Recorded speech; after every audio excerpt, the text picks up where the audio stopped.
Okay. Can I have Jason with me?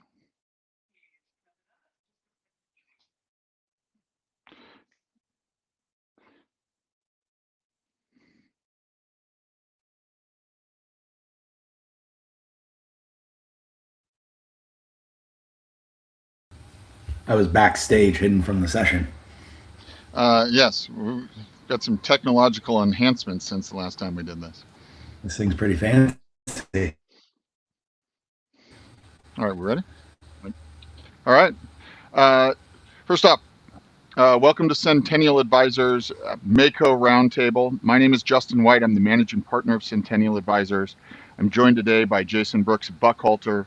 For those of you that have been a regular attendee of these over the years, Jason is a regular guest of ours that has always provided a lot of insight for our clients, whether they are considering a transaction or just dealing with many of the operational challenges that have come up over the last few years. Um, Also, prior to kind of getting started and digging deep into this, I want to thank Ryan Rayburn, Braden Grinstead, and Spencer Allen for putting this together, understanding the urgency of maybe having something like this to answer some questions and provide some guidance for some of our property owners. Um, and thank you all that are joining us today. Looking to hear more about this and what you can do to protect your investment or possibly take advantage of some of this. So today's discussion is going to center around multifamily operations in cities and counties that have microenterprise home kitchen ordinances, or MEHKOs. Today, with a specific discussion around Long Beach's recently passed ordinance.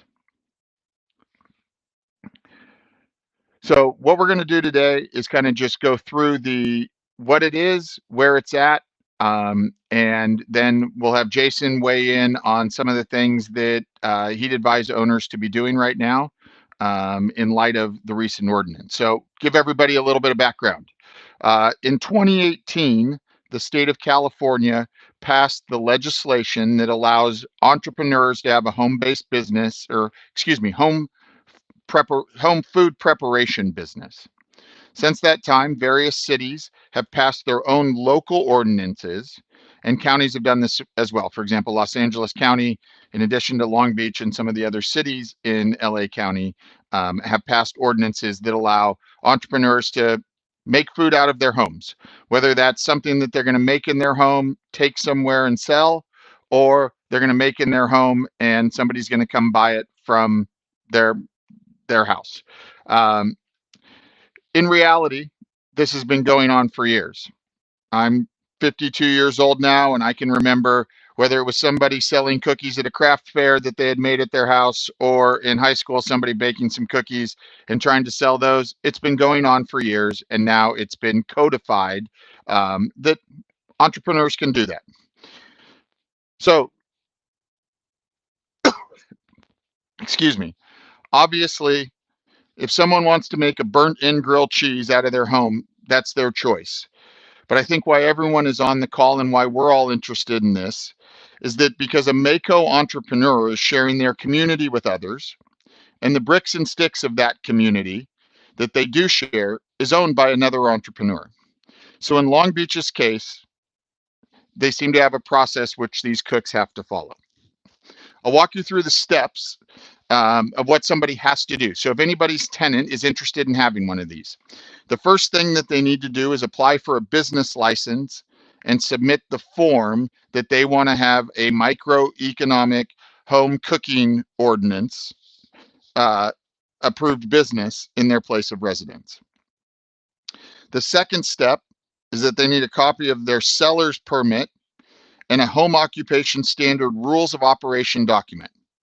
Basically, it's acknowledging the restrictions, and I'll go through that just so everybody understands, if they are going to go for it, what that really means to their property and to their tenants. For somebody to do this, they are capped at 30 meals a day or 90 meals a week. Their annual gross sales from the enterprise must be under $100,000. The sales must be direct to the consumer. So that means either they go somewhere and sell it, or the consumer has to come on property to consume it. and they are limited to one full-time employee, not including the entire members of their household. So they've got to acknowledge and agree to that. The third step is that they've got to get the city planning will review the zoning and provide approval. The applicant will then need a health permit and submit a standard operating procedure. And the fifth step is city review and approval. The cost of this for someone is approximately $1,400. So what's missing in all that is that if you're an apartment building owner, landlord approval and protections for the landlord and the impact on the building and the residents is not mentioned. And that's exactly why Jason is joining us today.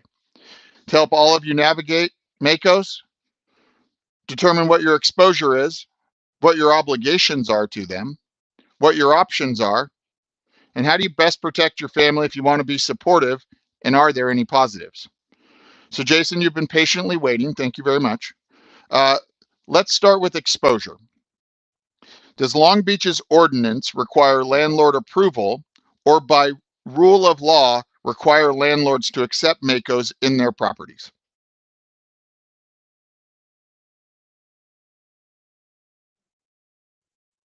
Hold on a second, Jason. We're probably going to have you repeat this answer because I might not be the only one who can't hear you. What I said was, unfortunately, you're not required to approve it, and you don't have to accept it. You can put in a clause where you reject allowing it at your property. However, so it's not, you don't get a say if your tenant applies, but you can have an advanced rent restriction or a property restriction on this operating at your property. Okay, so clarify that for a second. The ordinance doesn't require a landlord to accept them? No, so essentially it will reward proactive landlords that plan on how they want to address the issue, but it will, uh, if you are a reactive landlord and someone starts doing it, you do not have a say or approval over the process. Okay, so if the landlord doesn't have to be asked, but can decide whether to allow them at the property, do they just say no? No, I believe you have to put a restriction in the lease. You have to have it has to be part of your lease document restricting it. You can't just go to your tenant and say, no, we're not going to allow this. Okay, so talk You have through to that a little bit restrict the operation. because there's some nuance there. You can't just in your lease agreement or in your advertising say we don't allow these because the city of Long Beach allows them. But you Correct. can put things in the lease that might protect your building more, or yeah, I guess I would say protect your building more. Talk a little bit more about that. Right. So you're leasing a residential unit. It is residential property. And you have the right in a residential lease to restrict your units from commercial use. Before the concept of a at-home business, zoning says that there's residential zoning and then there's commercial zoning. And so you can put in clauses to restrict residential property, your property, from having, for your tenants from having the ability to operate a commercial business at the property. I think we want to support small business, and I think that, as someone that's a foodie, I think that there's really cool things that can come out of this, but I also think that it's really difficult for a building that's not meant for proper ventilation, or what happens if tenants choose to install additional appliances on their own to run these businesses. So you can restrict other things too, like the appliances and all of that as well, to try to make it so that it's more difficult. But some people are, able to make the meals with just the standard appliances. Okay, so you're talking about terms and agreements. Obviously, owners have got some existing tenants. At some point down the road, they're going to have new tenants coming in. There might be some questions around changing terms of the agreement for existing tenants. Can owners do it, and how do they go about it? So it's a city by city rule, and it depends if your property's RSO or not covered by RSO's rent control, so rent stabilization ordinance or not. There's different ways in which you can modify and amend the lease. In some situations, it would just be a notification that you're modifying the lease. In other situations, you might have to give some sort of consideration. for the modification of the lease, but that consideration could be anything from $100 off of the rent or a little bit of a gift card, something in exchange for adding that new term to the rent in a situation where you would not normally be able to without a new tenant coming in or a reworking of a lease for end of term. Maybe let's go back to that a second. So recommendations on if somebody is concerned that it's going to change the insurance, it's going to change the, um, let's call it community ambiance, all those things at their property. They're worried about wear and tear. Go forward basis, what would you be recommending people would add to their lease agreements um, to limit their exposure? So I think you need a clause that restricts commercial business. You can also impact visitor and guest policies, which would restrict people from selling specifically at the property. And so that's another one. And I think, Justin, we put together some sample clauses that we can, circulate around, or we'd be happy to, look at your lease with a Centennial advisor and talk about where we would insert it, or potentially we can draft notices. If you're allowed, depending on your lease, if you're allowed to send notice for amendments during the lease term, we'd be happy to help you guys prepare those amendments to send to all of the tenants. And so it'll depend a little bit on the specific property, but I think restricting the commercial use is the key. It's one of those things. I think there's a lot of nuance to it. When, how, all of those sort of things, depending on, let's call it what the owner's objective is. But I guess at this point, it still sounds like there is some degree of private property ownership and the ability to control your own property, which is a little different than some of the legislation we've seen over the last few years. I think that's a nice way of saying it. But I think the problem is, Justin, too, like if you look up at the rules you walked through earlier about the caps on meals a week, like who's driving around and enforcing this, right? And one of the things that I think about, because I've seen some of these businesses on Instagram selling, is, well, what's the difference between a meal and a family meal? So like some of them sell family meals in those big aluminum baking sheets, right? Well, 90 of those a week is a little bit different than 90 cheeseburgers.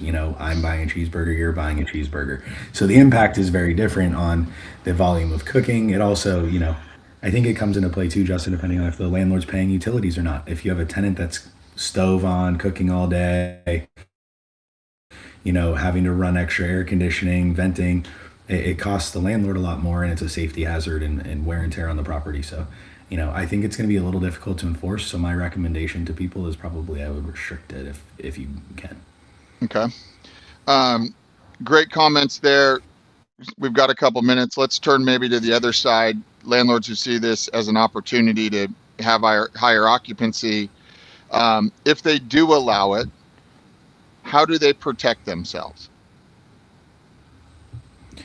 So I think there's a couple parts to it. I think one of the parts is insurance, making sure that your insurance allows some form of MEHKO operations at the property. I think you can ask for additional insurance from the tenant, right? Because there is a business, so maybe some form of business insurance as well. That might also help you in the sense that you could potentially consider adding that business as a tenant to the lease too, for security purposes. So there's some potential advantages there as well. And I'm assuming because everybody has to get all the licensing and the health permits and all of that, most of them should have entities at that standpoint, not just individual DBAs. So that might give you a little bit of extra leverage as well. And then I would just say you have to think about the units and where they're being done, because most people don't consider how, air travels up, hot air travels up. So the smells at the property, and how it's going to impact other people, or the high volume of foot traffic. So I've got one of these businesses, super popular. One of my patrons buys a meal, trips on your steps as I'm walking out, or as they're walking out. Mm-hmm. You were is the landlord worried there, or you think that that would just fall on me as the business operator? So I think that if you're going to allow this at the property, I think if you're going to allow this at the property, you need to have different levels of restrictions in place. You're probably going to need agreements for access, liability. That's why I'm saying have their business have insurance that protects you and covers you, right? So they're indemnifying you from visitors coming to the property, or you require them to deliver the food to the curb, right? So they're walking because they already have a right to be on the property. You know, oftentimes you see people pull up to an apartment building and on the Instagram and walks out from their unit into the car and hands it. So maybe we do delivery off property at the curb. And so that's another way to think about. But I think if you're going to allow it, having an agreement between you and the business operating there to protect yourself and indemnify you is a key part. Interesting to the Long Beach ordinance, it specifically restricts delivery pickup, but you just brought up a really interesting point. Delivery pickup on the sidewalk is probably within the ordinance. It still probably doesn't, same amount of traffic, but it's just where the handoff occurs. Um, Yeah, but it's well, it looks like interesting we're too, finding Justin, more to and that more point. things that people are going to be challenged by. Um, but it was interesting. Like always trying to figure out all of the angles, all of the sides for our clients. I was talking with Braden and Lindsay at our property management partners, and they were discussing and trying to figure out, you know, what can owners do to maybe utilize it to their advantage. And so it's pretty clear you can't charge more to say yes to these things. But tell me, you think you could it seems like you could, but I just want your comment. If you put in nicer stoves, if you've got a unit that's got a bigger kitchen area, or you've got outdoor space that's now shared that you could start to piece off by unit, um, you can include those things, charge more for somebody who's looking to do this, and then can you promote that you're supportive and or accepting of these businesses? If you have the ability to restrict them to some degree, there's going to then be the ability for some people to be supportive of it, and encouraging and facilitating, and that might be able to bring you more rent. Yeah, no, I think the city would encourage people that wanted to promote that they're accepting these kind of businesses and these kind of tenants that are going to operate these businesses. I think you can look at options too. I mean, some of it would take permitting, but if you knew a specific unit setup that you had was conducive for running this kind of business, and you could install allowably a nicer oven, for example, a nicer stove, and maybe nicer isn't necessarily just a higher quality one, but instead of a 36 inch, you can put in a 48 inch. So the person can have two ovens and six burners and a griddle instead of just having, the standard four burners in the oven. And so I think those are the kind of options you can look at. And if you have a tenant that's willing to pay more for it, I think you can attract the right person. Again, I don't think, and I'll probably want to hear about your guys' perspective on cost and valuation when you go to exit the property or go to sell it. But I don't think that it's I don't think it's a law that we can't work with, I guess is the point. Like if you want to do it, there's ways to structure it so it'll work for you. And if you don't, there's ways to work to make it really difficult to happen. I think that's great comments, Jason. To close it up for everybody, one, I want to thank Jason for joining us today. It was a great opportunity to take some real timely conversation about, as Jason so eloquently said a second ago, that there might be some ways to use this as, to your benefit as an owner. And then there's also probably some strategic things that you should do to make sure you're as protected as possible. For those of you that have got more questions for Jason or would like to reach out to him regarding his services and dig deeper on this, we can certainly facilitate an introduction and get that conversation going. Want to thank you all for attending today, and thank you for participating in Centennial's conversation about MEHKOs. Thank you. And if we've got any questions, we can open it up to that right now.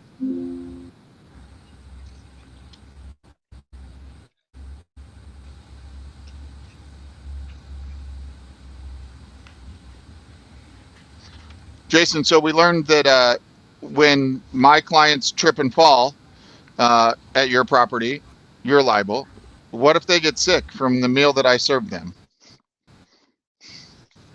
Again, this is why we need to have insurance in place and an agreement between the parties for indemnity. I'm interested if you guys think it'll have an impact on sales and valuations if tenants are doing this at the property, or will it lead to disgruntled tenants and units that aren't doing it? I think that I think there's potential for the disgruntled tenant, and I think that different than somebody who might be renting a house or living in a single family home. When there's shared community space, it's not just the operator of the business that it has to be cared about or concerned for. It's the entire community. And so I think that there will be some issues there that people are going to have to sort out and figure out. Um, my initial opinion on the sales aspect of it is that if somebody can figure out how to monetize it happening at their property through adding things that help people pay more rent because they're going to make money by operating this business at one particular property versus another. I think the market will ultimately accept that. I think the market, though, will also have a lot of concerns about cost, vacancy, wear and tear, and those numbers adding up over the years of ownership. And does that, hurt the value of the property or the level of interest from buyers if there's, in a 16 unit building, seven of these businesses operating out of them. So I do think that, yes, the exact impact, I can't tell you, but do I think that it will affect some transactions, whether a building has it, whether a building is, um, put in things that might put more of the responsibility on the business operator? Yeah, I think that, yes, it will impact those things.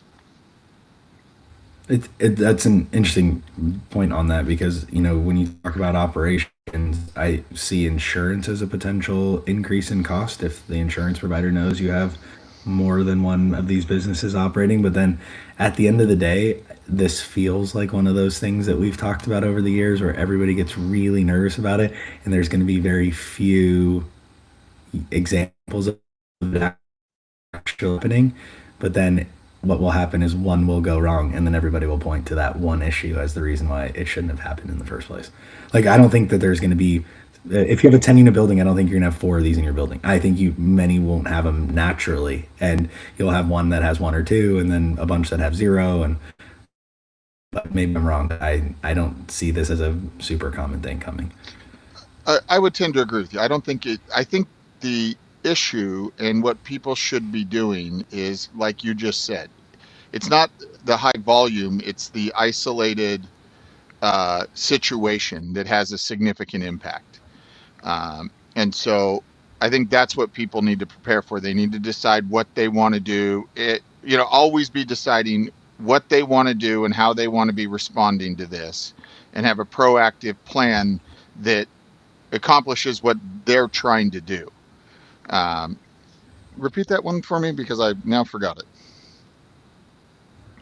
Uh, so the question, and you kind of touched on it, what about requiring a $500,000 renter's insurance policy in case of a fire? Could somebody do that? Uh, Yeah, I think we would. I think we would have the business, or if you're going to operate the business, and I would tell people something. You can say in the draft lease you send over the tenant, you can't do this. And if the tenant reaches out and says, "I'm willing to do this," and you say, "Well, these are my terms to be able to remove this clause if you want to be here," and they accept, then that's another opportunity to just make sure that you're protected. But yes, you can require the business or the tenant to carry extra insurance for operating the business. I mean, to get a health permit, you're probably going to have insurance. I would almost guess that in order to go through the process that you outlined and get all the things necessary, and to get that done for $1,400 is amazing. I think it's going to be I think that itself, Justin, will be a deterrent to people because I think it's going to be a lot more paperwork than people want to do. But I do, yes, then you'll be able to get insurance to cover it, require it from them, either from their business or from them as the renter. My biggest concern is like fire related items, right? Or ventilation, right? Just, hey, the ventilation in the unit's not built like the ventilation in a commercial kitchen, and you're not burning anything, but there's smoke, and you're constantly setting the fire alarm off and annoying your neighbors. It's an interesting, like, as we've talked about this now for a little over 20 minutes, it's like there's a lot of coming back to insurance and concerns and questions. And what's interesting is that it finally feels like insurance is stabilizing a little bit. And in some conversations I'm starting to have with multifamily insurance providers, like, we're getting competitive pricing again. And it almost seems like it's just another thing that's going to make it push back up, or that there's going to be concern around that'll affect that marketplace. Got any more questions? Jason, I got another one for you. Can I require the tenant to show proof of permits, insurance, and health department approval? Yes. If it's required by law to have it to operate your business, yes, you can absolutely demand it. Just like if any of our commercial tenants were operating a restaurant or a business, they would have to provide those documentations. Um, what do you think, Justin, about it? What if it creates different kinds of nuances for the tenants, right? Because nuances can be tenant nuances can be an eviction reason, even under RSOs, if not cured, right? Whether that's smell, parking, visitors, trash, health and safety issues, life safety issues. Do you think that it's going to open opportunity? I mean, you now, granted, we're saying put a restriction in place so that you know and you can kind of control it, or don't. But what happens if someone doesn't put in a lease restriction? It just starts happening at their property. How do you think that's going to play with everybody? Well, I mean, I think that all those things you describe affect everybody else's quality of life to some degree, right? Some people are going to be okay with it. Some people, it's going to be a big problem, and they're going to be um, frustrated with it, complaining about, complaining. If you have some of those nuisance provisions in your lease, are you going to be able to, you know, serve that 3 day, use it? Yeah, I think it's unfortunately one of those things. It's like, okay, well, we stopped for a week, and it kind of, derails the process. And then it just one of it's going to be hard. It would be my opinion to consistently see being able, the nuisance being the reason you could evict somebody and get it out of your property, really, no matter how inconvenient it is to the property or the other residents. Yeah, it's interesting because it strikes me a lot as, remember when around COVID time we were talking about pet restrictions on units, and then how people could go about getting the pets in the units regardless. So if people are going to have pets, you can charge for it. You might as well just put in the paperwork and charge for it so people don't go find a way around the restriction. It just feels like in this situation with a lease, you either put in a section that says you can't operate a commercial business and do these certain things, or you say, we understand that this law exists. We're going to be okay with it, but you have to meet all of these criteria. A, the ones that are required by the law, the permitting and all of that, and B, we require insurance in this. And that, I think, is you have to address it one way or another. I think the worst situation to be in is sitting idle and not doing anything. Okay, I got a good one. We're going to end on this one because I think this one is great. So maybe more so 20 or 30 years ago, at 2 in the morning, I might have really wanted a cheeseburger.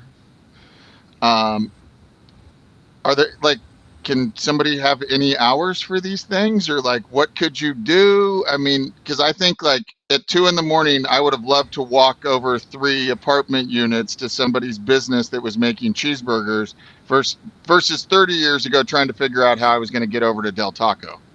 So, like, what do you got?